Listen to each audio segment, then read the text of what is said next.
Hey, what's going on everybody, and welcome back to the Whiskey Cove. And on today's episode, we review a brand new release from the James B. Beam Distillery. That is Jim Beam Black 7-year. You know the drill, guys and girls, run the video.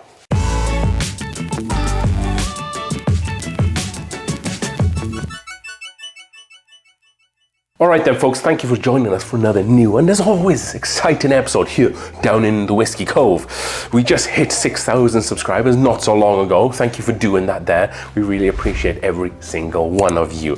As you can see, we have a brand new release from the James B. Beam Distillery. That is of course Jim Beam Black 7-year. I was able to pick this up recently. I paid $15 for it, which is much below MSRP of $30. I think the store just had it listed for Jim Beam Black. However, we were able to pick it up for $15. MSRP on this guy is $30. So as you can see, I have the bottle here in front of me. Before we get into today's video, we are using the Whiskey Cove Glencairn here. If you would like one of these and a good way to support the channel, let's go over to the whiskeycove.square.site, the link down below in the description, and go over and check out some of the fantastic value that we have for the glasses. They're as cheap as that we can get from the Whiskey Cove to your front door, and we have an extra special price on the 4-glass bundle, which includes 3 other fantastic glasses at a great price there as well. With that being said, just looking at the bottle that we have here in front of us, the bottle looks a little small. As I'm holding it, it kind of makes me think, is this like a 700 milliliter bottle that we've seen from Jack Daniels a lot lately? This is a 750 milliliter bottle.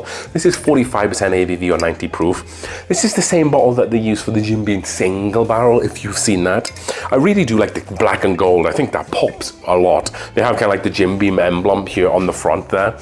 But overall, I really like the color. I really like the bottle. The only thing that I don't like about this bottle is this silly little plastic cap that just screams premium. It's like, come on guys, you're going for this like really premium look with the black and the gold and the really sleek bottle, and then you just include this stupid cap. However, we shouldn't judge a whiskey based upon the presentation of the bottle and the cap, which we never do here on the Whiskey Cove. We come up with 2 different reviewing scales. That is value for money, and we do include some of that stuff there, and then we do score of 100, where it's just the whiskey. We speak directly to the whiskey. So let's get into the whiskey and stop yabbering on here. I've already pre-poured the whiskey here. It looks a little chewy in the glass, you know, it looks thick enough. This, like I said, this is a 45% 90 proof here, so maybe a touch on the lighter side, the same as something like a Buffalo Trace or an Eagle Rare. Color, I would say that's pretty gold. It looks darker in the bottle, but maybe that's that black label, bouncing off that black label.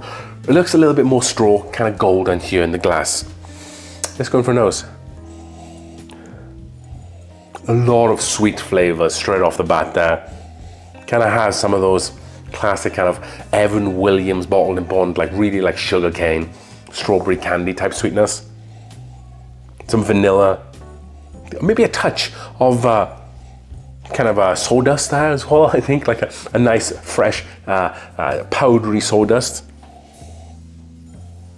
I bought this new humidor lately. It's just off here to my right, and this uses Spanish cedar, and it's made me think about some of the woods a little bit differently in bourbon, but I haven't been able to pick up the note that Spanish cedar has. It would be really awesome if I was able to find one. Anyway, I digress. That's something for another time.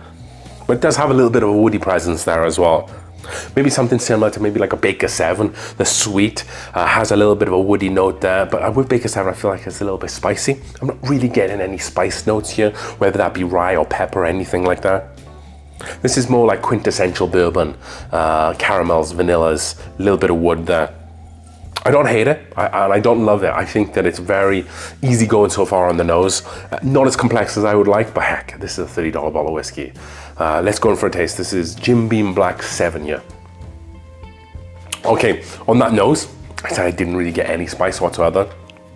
Again, the spice on that palate, it definitely has really nice, almost like mixed pepper. You know, you have like some of those red, white, and black. Black is more like earthier pepper, or the red like leans a little bit more to like a cayenne pepper, and the white's a little bit creamier. They're all kind of blended in. You kind of had like a nice aged woody note that also lends into the spice, but you get an abundance of like creamy vanillas and caramels up the front. the palate is really hitting a lot differently than the nose. The sweetness of this kind of reminded me, I know I said Evan Williams earlier on, but kind of like a long branch sweetness. And then with being wild turkey with the long branch, you do get a little bit of spice on that. However, the palate and the finish on that is a lot thinner. Where on this so far, it's quite complex considering again for the price. Let's go in for one more taste here. That sweetness does do a good job of carrying through the whiskey. It helps out some of that spice, that woody note. You get maybe a little bit of leather. Maybe the spice carries on, turns maybe a little bit into more of a tobacco. You get that kind of wood shavings there on the back end.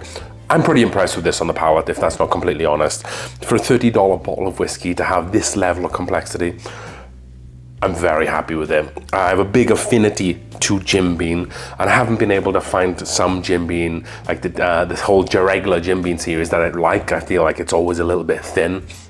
However, I don't know if this is the added age with this, but it really has a little bit more of a complexity, and it helps balance it out there, and there's a finish there as well. It doesn't drop off with just sweetness like a lot of the regular Jim Beam products do. So very excited with this bottle for $30 especially. If I'm able to get this for $30 moving forward, I think this could become into my daily drinker kind of rotation with Early Times, Wild Turkey 101, H&H, and Buffalo Trace. They're kind of the ones that I kind of rotate in and out a lot, and Evan Williams Bottled and Bond, and I think this could actually stand up. Maybe we kind of need to do like a high-end budget brawl there to see if we can find a winner with those. However, let's get to ratings on this one. So value for money, A through F, $30. It's really hard to see anything but an A. This kind of reminds me a little bit of Early Times, actually, now that I mentioned Early Times. Early Times maybe has like some more strawberry, some more berry notes, where this is more like woody, more sweet caramel notes on this. But it does have some of that similar kind of complexity and a lot going on that Early Times does offer. However, Early Times is a shade cheaper and a bigger bottle. But for value for money, you can get a lot worse bottles than this. I have to give this an A. Hopefully this is going to be a bottle that's going to be very findable. I don't think you can find a Jim Beam bottle that isn't very findable. And I don't mean stuff like Booker's or Baker's or Little Book. I mean like the actual ones that just say Jim Beam on the front. Maybe the Jim Beam single barrel is a little bit difficult to find. Maybe with the success that Jim Beam had from that, this is where they went with that. But let's talk about score out of 100 and something that we all came here to see. So I'll be honest, when I drank this bottle, and what I know is that I know it's sweet, but I didn't get much of the complexity. I thought that, okay, maybe we were just in for an okay bottle of whiskey. However, that palate kind of blew me away a little bit there. So score of 100. I don't want to get too carried away with this because I'm clearly very excited. So I'm thinking I give this a 71 out of 100, which is a phenomenal score for a $30 bottle of whiskey. If you think of maybe some of the other whiskeys that we've had in the $70 range, this is pretty impressive how it can stack up against those. I really would like to do it. Now that I thought that idea of doing that like high-end budget brawl, I would love to be able to include this whiskey in there. I have another idea for a good video, and that is going to be a 7-year bourbon battle where we blind this guy against Baker 7, which will be really good. Baker 7 has 53.5% ABV. This has 45. However, I think this has the spicy notes, maybe to carry it over so I won't be able to pick it out so soon. And then also the Heaven Hill 7. So we'll do that 3-way. So definitely look out on the Whiskey Tube over on the Whiskey Cove YouTube. That was a bit of a mouthful.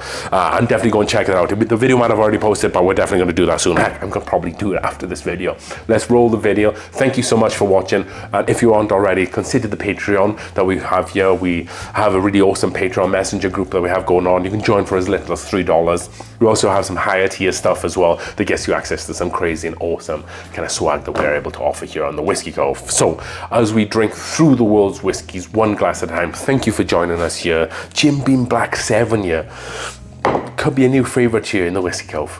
Cheers.